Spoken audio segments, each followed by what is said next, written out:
আপনাদেরকে কয়েকটা ইন্টারেস্টিং তথ্য দেই, যেহেতু আমি একজন মিডিয়ার মানুষ। সেই ক্ষেত্রে মিডিয়ায় কি চলছে।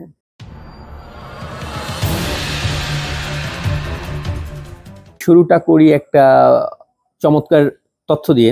গতকালকে শুক্রবার গিয়েছে এবং শুক্রবারে সিলেটে আমাদেরই বন্ধু স্থানীয় একটা দল, তারা হচ্ছে গিয়ে শুটিং ইউনিট নিয়ে সিলেটে যায় এবং সিলেটে তারা শুটিংটা করতে পারেনি।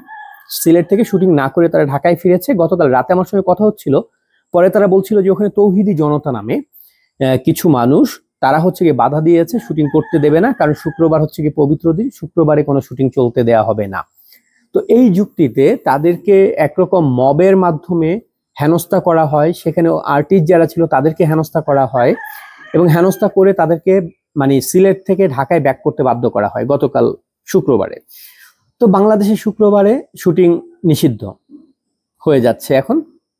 এবং যেটা হয়েছে যে এই ঢাকার বাহিরে যে কোনো জায়গায় শুটিং করতে গেলে যারা শুটিং করছে তাদের অভিজ্ঞতা থেকে যেটা জানলাম, নায়ক নায়িকা যদি হাত ধরে বসে কোনো একটা সিন করতে চায়, সেই ক্ষেত্রে এসে মব হচ্ছে সেখানে প্রশ্ন করে যে হাত কেন ধরলো, একজন মেয়ের হাত কেন ধরবে নায়ক। তো এই হাত ধরছেন কেন, স্ক্রিপ্টে কি আছে, স্ক্রিপ্ট দেখি, স্ক্রিপ্টের মধ্যে কোনো ইসলাম বিরোধী কিছু আছে কিনা। তারপরে হচ্ছে নায়ক নায়িকা পাশাপাশি বসা যাবে না, হাত ধরা যাবে না, এইগুলা ধরেও এখন শুটিং বন্ধ করা হচ্ছে বাংলাদেশে। এবং তৌহিদি জনতা এসে স্ক্রিপ্ট পরীক্ষা করে দেখতেছে।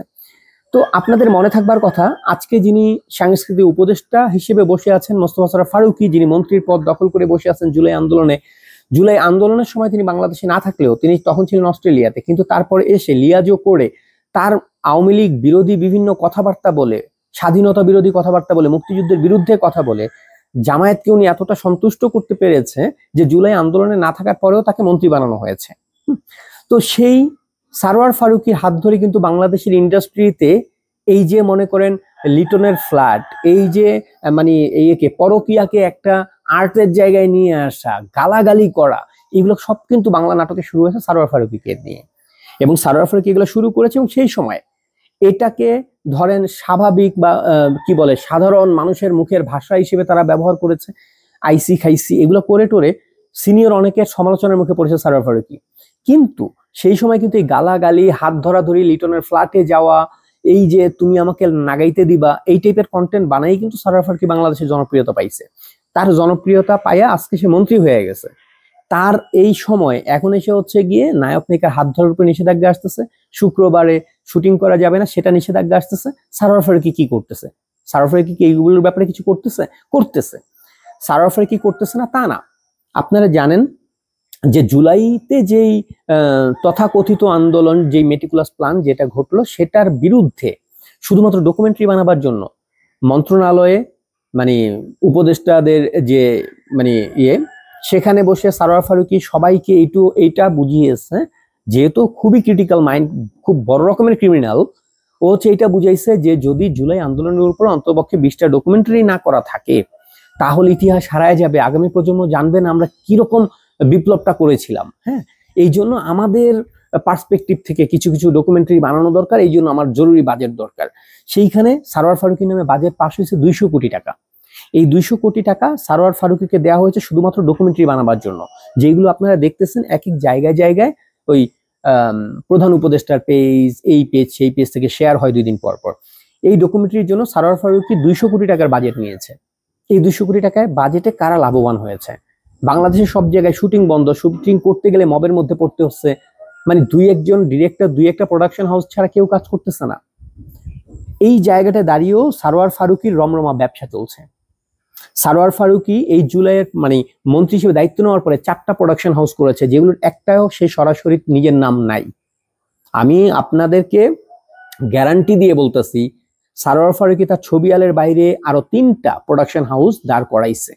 এখন তার 4টা প্রোডাকশন হাউস, যেই 3টা তার সরাসরি ইনভলভমেন্ট নাই, নাম নাই, কিন্তু সেগুলো কারা চালাচ্ছে? সেগুলো চালাচ্ছে তার অ্যাসিস্ট্যান্ট সজীব, তার অ্যাসিস্ট্যান্ট মমিন, তার ছোট ভাই কিবরিয়া। এবং এই হাউসগুলো থেকে ডকুমেন্টারিগুলো বানানো হচ্ছে।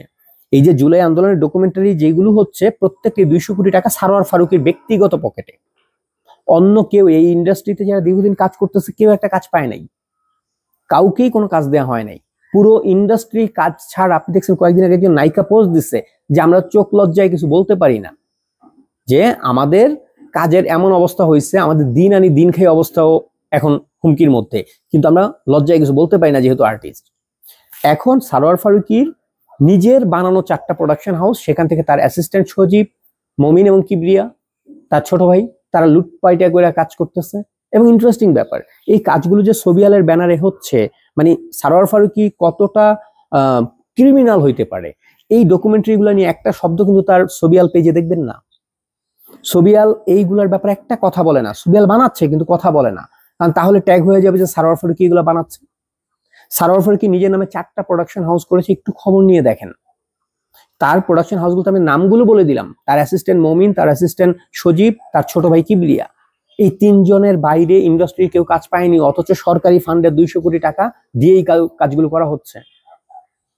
জুলাই আন্দোলনে যেসব শিল্পীরা ডিপ স্টেটের টাকা খায়া হোক না খায়া হোক, হুজুগে হোক, রাস্তায় নামছিলেন, তাদের প্রত্যেকের মুখের মধ্যে কলা ঢুকাই দিচ্ছে এই সারোয়ার ফারুকী। এই সারোয়ার ফারুকী অস্ট্রেলিয়াতে তার নেওয়া, সিটিজেনশিপ নেওয়া, সে জুলাইয়ের আগে থেকেই অস্ট্রেলিয়াতেই ছিল। সে ব্যাক করে আসছে লুটপাট করতে। হ্যাঁ, বাংলাদেশে এমন একটা মার্কেট তৈরি হয়েছে, আমার তাড়াতাড়ি যেতে হইব, লুটপাট করতে হইব। আইসা যা বাংলাদেশে লুটপাট করতেছে। ইন্ডাস্ট্রিতে কে খাইলো কে না খাইলো, কেউ বাঁচলো কি না বাঁচলো, কারো কাজ আছে কিনা, এইগুলো নিয়ে সারোয়ার ফারুকীর কোনো মাথা ব্যথা নাই। সারোয়ার ফারুকী এখন শুধুমাত্র অন্ততপক্ষে কয়েক হাজার কোটি টাকা এখান থেকে বানায়া সে আবার অস্ট্রেলিয়ায় ভাগবে। এই নির্বাচনটা হবে কি না হবে এটা কেউ জানি না। 90% সম্ভাবনা ফেব্রুয়ারিতে কোনো নির্বাচন হবে না। কিন্তু যদি নির্বাচন হয়ে যায় কোনোভাবে, যদি কোনোভাবে মন্ত্রণালয়গুলো পরিবর্তন আসে, পরের দিন দেখবেন সারোয়ার ফারুকী তার গোষ্ঠী জ্ঞাতি সহ অস্ট্রেলিয়ায় চলে গেছে, এই বাংলাদেশে থাকবে না। এই যে মানে নাহিদ যে সেভ এক্সিটের কথা বলছে, কাদের কথা বলছে? এই সারোয়ার ফারুকীদের কথা বলছে। তাদের এক পা অলরেডি বিদেশে আছে, এক পা বাংলাদেশে। বাংলাদেশটাকে তারা এখন নিচ্ছে হচ্ছে একটা ব্যবসার মার্কেট হিসেবে। তারা এখান থেকে হাজার হাজার কোটি টাকা বানাচ্ছে, সেই টাকাগুলো পাচার করতেছে দেশের বাইরে। সরকার পরিবর্তন হোক বা না হোক, তারা একটা স্টেপে গিয়ে দ্রুত বাংলাদেশ ছেড়ে চলে যাবে। যেটা ধরেন আওয়ামী লীগ, বিএনপি, অন্য কোনো রাজনৈতিক দল যেতে পারে না, কারণ তারা রাজনীতি করে, তাদের কমিটমেন্ট আছে বাংলাদেশে। তারা জেল খাটে, তারা এইটা হয় ওইটা হয়, কিন্তু দেশেই থাকতে হয়। সারোয়ার ফারুকী কবে রাজনীতি করছে? সে রাজনীতির কে? তাকে যে মন্ত্রী বানিয়ে দেওয়া হয়েছে। জাস্ট এই মানুষগুলাকে ইউনূস পুরা উপদেষ্টা পরিষদটাই সাজাইছে এইভাবে, যাদের এক পা বিদেশে এক পা দেশে, যে ভাই আমি যখন পলামু তোমরা আগে থেকে যাতে তোমাদের পলানোর রাস্তাটা তৈরি থাকে। উপদেষ্টা পুরো পরিষদটাকে এইভাবে তৈরি করা হয়েছে। এখানে লুটপাট করতেছে, জাস্ট যারা করতেছে তারা টাইমটাকে একটু বাড়ানোর চেষ্টা করতেছে, যতদিন বেশি থাকতে পারি। যদি ফেব্রুয়ারিতে নির্বাচন না দিয়ে এটাকে মার্চ পর্যন্ত নিতে পারি, কারণ একটা দিন গেলে আমার অ্যাকাউন্টে 100 কোটি টাকা ঢুকতেছে। হ্যাঁ, তো এখানে পুরো ইন্ডাস্ট্রিটাকে ধ্বংস করে দিয়ে সারোয়ার ফারুকী মূলত একটা টাকার মেশিন নিয়ে বসে আছে। এখানে তো আমি শুধুমাত্র একটা বরাদ্দের কথা বললাম 200 কোটি ডকুমেন্টারির জন্য। এইরকম বরাদ্দ আরো অন্ততপক্ষে 50টা ক্ষেত্র আছে। এরকম আরো অন্তত 100টা জায়গা আছে যেখান থেকে চাঁদাবাজি করে, টেন্ডারবাজি করে, ধান্দাবাজি করে আরো হাজার কোটি টাকা কামাচ্ছে। অতএব মিডিয়া যারা লালবদর ছিলেন, তারা অন্ততপক্ষে এখন আপনাদের এই হিজবুতি যে সারোয়ার ফারুকী এই হায়নার ব্যাপারে কথা বলেন, 2 দিন পরে পালায়া যাবে, আপনারা নাঙ্গা হয়ে থাকবেন, আপনারা না খেয়া মরবেন, আপনাদের কোনো কাজ নাই। কিন্তু সারোয়ার ফারুকী কিন্তু আখের গুছায় নিছে। জামিল আহমেদ যখন পদত্যাগ করে, জামিল আহমেদ তখন স্পষ্টভাবে বলল যে সারোয়ার ফারুকী তার কাছ থেকে অন্যায়ভাবে শিল্পকলার বরাদ্দের টাকা থেকে টাকা চাইছিল, যেটা জামিল আহমেদ দিতে রাজি হয়নি। এই কারণে জামিল আহমেদকে বিভিন্ন সমস্যায় ফেলা হচ্ছে।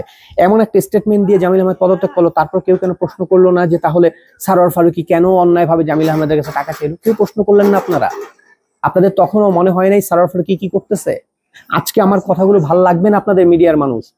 2 দিন পরে যখন সারোয়ার ফারুকী চলে যাবে, 2 দিন পরে যখন সারোয়ার ফারুকীর আমলনামা বের হবে যে সারোয়ার ফারুকী কত হাজার কোটি টাকা লুইটা গেছে বাংলাদেশ থেকে, তখন আপনারা বলবেন যে হ্যাঁ, শাহাদাত রাসেল ঠিক বলছিল, আমার পেটে ভাত ছিল না, আমার কাজ বন্ধ হয়েছে। কিন্তু সারোয়ার ফারুকী আমার কাজ বন্ধ করে দিয়ে নিজে হাজার কোটি টাকা কামাইছে। জাস্ট আজকে মনে রাখেন, কালকে প্রমাণটা মিলায় নিয়েন। কারণ আমি যে কথাগুলো বলি তথ্য প্রমাণের ছাড়া কোনো কথা বলি না।